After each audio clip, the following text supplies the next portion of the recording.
warahmatullahi wabarakatuh. Waalaikumsalam. Alhamdulillahilladzi arsala rasulahu bil huda wa dinil haq liyuzhirahu 'ala dini kulli wa kafa billahi shahidah. Asyhadu an la ilaha illallah wa asyhadu anna Muhammadan abduhu wa rasuluhu alladzi la nabiyya ba'da. Baik, jazakumullah khairan katsiran kepada Ustadz Nababan. Pemirsa An-Naba TV ini sangat menunggu ya testimoni para mu'alaf bagaimana mereka mendapatkan hidayah. Tapi awali dulu dengan perkenalan. Tafadhol ya. Bismillahirrahmanirrahim. Assalamualaikum warahmatullahi wabarakatuh. Waalaikumsalam. Alhamdulillahilladzi arsala rasulahu bil huda wa dinil haq liyuzhirahu 'ala dini kulli wa kafa billahi shahidah. Asyhadu an la ilaha illallah wa asyhadu anna Muhammadan abduhu wa rasuluhu alladzi la nabiyya ba'da. Baik, jazakumullah khairan katsiran kepada Ustadz Nababan yang sudah memberikan kesempatannya kepada saya untuk menceritakan latar belakang saya menurut agama Islam. Baik, perkenalkan nama saya Khairun Nisa, nama non muslim saya Odete Suarez, dan saya berasal dari Timor Leste. Saya asli Timor Leste yang sekarang sudah menetap di Nusa Tenggara Timur, tepatnya di Kupang. Latar belakang saya memeluk agama Islam yaitu karena keterbatasan ekonomi kedua orang tua saya, sehingga menyebabkan saya harus hijrah ke daerah Jawa untuk bagaimana caranya saya bisa berkembang gitu, dalam arti dari segi ilmu dan bagaimana caranya supaya keadaan saya ke depannya itu tidak seperti kedua orang tua saya yang mohon maaf kekurangan dalam hal ekonomi seperti itu. Dan pada saat itu saya hijrah, kemudian di Jawa saya melihat ternyata di sana banyak sekali orang-orang Muslim, lebih ininya kepada saya melihat para wanita itu mereka berpakaian tapi tertutup semuanya. Beda dengan keadaan saya yang mohon maaf saat itu masih terbuka, dan ketika saya melihat keadaan sekitar orang-orang Muslim ini, ternyata mereka sangat disiplin dalam hidup mereka. Yani semuanya diatur, dari mulai bangun tidur sampai tidur lagi semuanya diatur dalam agama. Banyak sekali perbedaan antara saya dengan para muslimah yang ada di Jawa pada saat itu akhirnya menyentuh hati saya. Saya ingin belajar banyak tentang agama Islam, yang akhirnya saya belajar di Yayasan Al-Ikhlas di Jawa Timur. Kemudian ketika saya lulus SMA, saya ingin melanjutkan kuliah supaya gimana caranya saya bisa menyelesaikan visi misi saya. Awal mula saya memeluk agama Islam. Akhirnya pada saat itu saya diberitahukan oleh almarhum Pak Zainuddin tentang yayasan khusus membina para mu'alaf di Jakarta. Nah, dan pada saat itu alhamdulillah saya bisa berkomunikasi dengan Ustadz Samsul Arifin Nababan, dan saya meminta izin kepada Ustadz Samsul Arifin Nababan untuk bagaimana caranya saya bisa diterima di yayasan mu'alaf tersebut untuk dibina. Dan alhamdulillah dengan kerendahan hati Ustadz Samsul Arifin Nababan, akhirnya beliau menerima saya untuk dibina di sana, dan saya dikuliahkan oleh Ustadz Samsul Arifin Nababan di Universitas Al-Hikmah, Sekolah Tinggi Ilmu Dakwah. Dan ketika saya sudah selesai dikuliahkan di sana, alhamdulillah saya dipercaya oleh Ustadz Nababan untuk meneruskan visi saya, yakni menjadi musyrifah di Nusa Tenggara Timur. Kemudian nikah dulu ya? Iya, nikah dulu. Mohon maaf, saya sudah menikah dan memiliki dua orang anak. Menikah dengan santri putra An-Naba ya? Alhamdulillah. Alhamdulillah, dan sekarang sudah punya 2 orang anak ya? Iya. Alhamdulillah. Jadi kan Nisa begitu dapat hidayah, kemudian masuk agama Islam, dan langsung terjadi perubahan juga dalam pemikiran dan dalam akhlak terutama. Itu ceritanya adik-adik pada dapat hidayah juga ya? Alhamdulillah, iya, saya belum cerita soal itu. Ya. Dan ketika saya sudah selesai, mohon maaf, ketika saya belajar ilmu agama di pesantren Mu'alaf An-Naba Center, pada saat itu belum genap 3 bulan sudah masuk waktu puasa. Dan pada saat itu saya minta izin kepada Ustadz Nababan, ya Ustadz, bisa nggak saya pulang dulu ke kampung gitu untuk berjumpa dengan kedua orang tua saya. Karena pada saat saya hijrah, saya belum pernah pulang sama sekali ke daerah gitu. Dan alhamdulillah Ustadz mengizinkan dan Ustadz pun membiayai saya pulang. Dan ketika saya sampai ke rumah, kedua orang tua saya kaget gitu, kenapa sudah bisa sampai ke sini dan dalam keadaan sudah tertutup seperti ini, karena sebelumnya kedua orang tua saya belum tahu kalau saya sudah memeluk agama Islam seperti itu. Dan mungkin mereka karena rindu sama saya, akhirnya mereka tidak tanya dulu kenapa saya sudah seperti ini. Dan ketika sudah di rumah, kedua orang tua saya menanyakan kenapa sudah berhijrah dan berpakaian seperti ini. Kemudian saya jelaskan ini pilihan saya dan saya kesini ingin bersilaturahmi dengan ayah dan ibu. Insya Allah nanti berjalannya waktu ayah dan ibu akan mengerti dengan pilihan saya.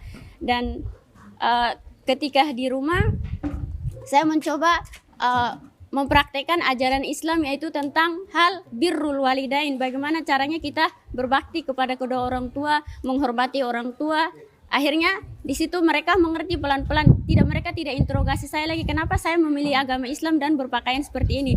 Tapi mereka mencoba pelajari apa yang saya bawa ke mereka gitu. Setelah berhijrah, setelah merantau dari Jawa pulang ke sana. Kemudian karena mereka melihat perubahan akhlak saya dari segi menghormati mereka. Mohon maaf kalau anak-anak di kampung saya atau anak-anak remaja yang pada umumnya itu kan kalau sama orang tua suruh misalnya nih nggak hormat lah. Iya, intinya tidak direspon seperti itu. Akhirnya kedua orang tua saya menanyakan dalam hal apa ingin pulang ke sini gitu. Kemudian saya jelaskan saya ingin bersilaturahmi kepada ayah dan ibu. Setelah itu ayah dan ibu menanyakan untuk kapan kembali lagi ke Jakarta ini dan kegiatannya sekarang di sana apa. Saya jelaskan alhamdulillah saya dapat berkat gitu dari Allah Subhanahu wa taala. Sekarang saya dikuliahkan oleh Ustadz Nababan. Beliau adalah pimpinan pesantren di Jakarta. Dan kedua orang tua saya sangat bersyukur pada saat itu, karena dalam keadaan mereka yang seperti itu saya bisa dikuliahkan dengan gratis lagi. Akhirnya kedua orang tua saya menyatakan kepada saya bahwasannya kalau memang seperti itu adik-adik kamu bawa saja, tidak apa-apa. Dan pada saat itu alhamdulillah saya adalah anak pertama dari 6 bersaudara. Dan pada saat itu kedua orang tua saya menyerahkan semua adik-adik saya untuk masuk Islam seperti itu. Dan pada akhirnya juga ayah ibu ikut masuk agama Islam 2 tahun yang lalu ya. Iya, setelah saya menyelesaikan kuliah dan pada saat itu saya mau wisuda. Mereka minta izin kepada saya, bisa nggak kami ikut ke Jakarta gitu untuk bertemu sama pimpinan kamu itu. Kami pengen mengucapkan rasa terima kasih kami kepada beliau karena sudah membantu kamu sehingga menyelesaikan kuliah kamu seperti itu. Ya, pemirsa Nabat TV rahimakumullah, kita sangat terharu ya mendengarkan kisah perjalanan hidup Ananda Khairunisa ini dari keterbelakangan pendidikan dan ekonomi di kampungnya sehingga membuat dia rela merantau sebagai seorang wanita ke Pulau Jawa untuk merubah nasib.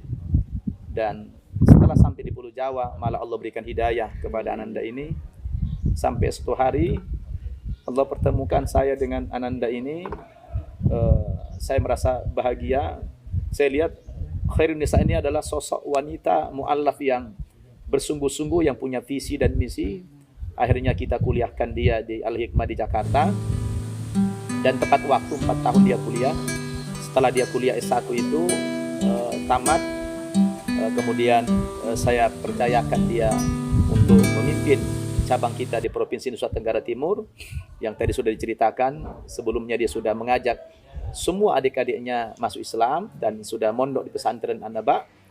Dan orang tuanya juga sudah dapat hidayah setelah berjumpa dengan kami. Alhamdulillah, jadi satu keluarga Khairunisa ini sudah diberikan hidayah oleh Allah Subhanahu wa taala. Tidak salah kalau saya memilih Ananda ini menjadi perwakilan kami di pedalaman Provinsi Nusa Tenggara Timur untuk mengasuh pesantren kita yang hampir setiap bulan dia berhasil mendakwakan Islam kepada saudara-saudara kita non-muslim. Dan di sini sudah ada yang mukim ya. Yang mukim sekarang para mu'alaf itu belasan orang. Bahkan tadi malam kita mengislamkan 4 orang ya. Dari sebab dakwah-dakwah Ananda ini semuanya. Terakhir mungkin Khairun Nisa diceritakan bagaimana suka duka memimpin pesantren Mu'allaf An-Naba Center di pedalaman Provinsi Nusa Tenggara Timur. Sukanya apa, dukanya apa? Kalau untuk sukanya dulu ya, dari sukanya itu alhamdulillah saya ditempatkan di lingkungan yang memang tempat asal saya sendiri. Akhirnya saya dengan mudah bisa berinteraksi dengan para masyarakat di sini. Dan walaupun di sini mayoritas non-muslim. Iya, walaupun mayoritas non-muslim. Yang berkesan di sini adalah mereka toleransinya itu tinggi.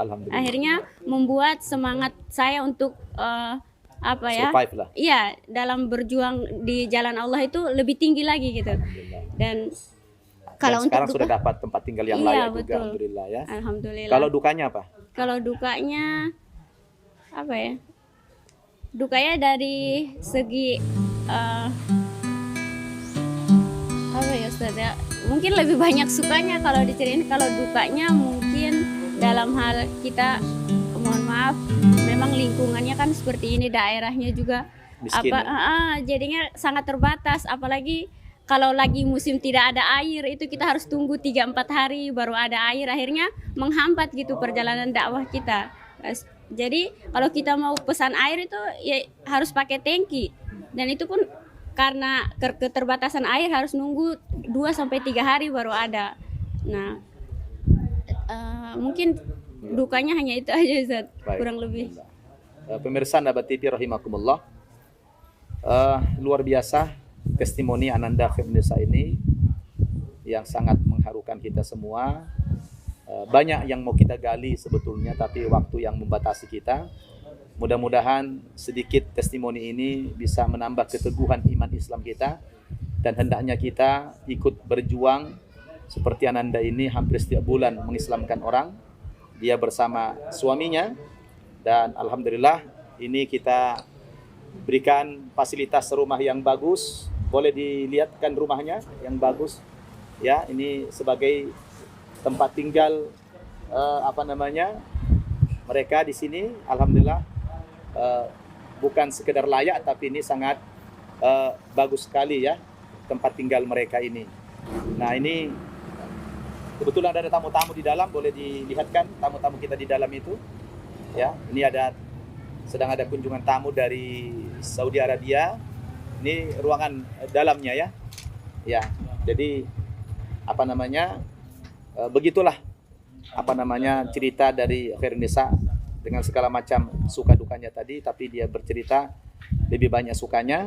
Marilah kita dukung perjuangan para mu'allaf ini, terutama di daerah terpencil seperti di pedalaman Nusa Tenggara Timur, untuk syiar kita ke depan, dan kita dukung mereka-mereka yang sudah berjuang di jalan Allah Subhanahu wa taala. Demikian, terima kasih Khairun Nisa sudah bersedia menceritakan pengalamannya bagaimana masuk agama Islam, bagaimana perjuangannya mengislamkan keluarga dan orang tua, dan perjuangannya memimpin pesantren Mu'allaf An-Naba Center Indonesia ini ya. Mudah-mudahan Khairun Nisa diberikan kesehatan bersama keluarga ya, panjang umur, dan bertambah lagi ilmunya. Amin. Serta bertambah keikhlasannya ya. Amin, demikian, sekali lagi terima kasih atas perjuangannya. Saya melaporkan dari pedalaman Provinsi Nusa Tenggara Timur, pesantren Mu'allaf cabang Provinsi Nusa Tenggara Timur. Wassalamualaikum warahmatullahi wabarakatuh.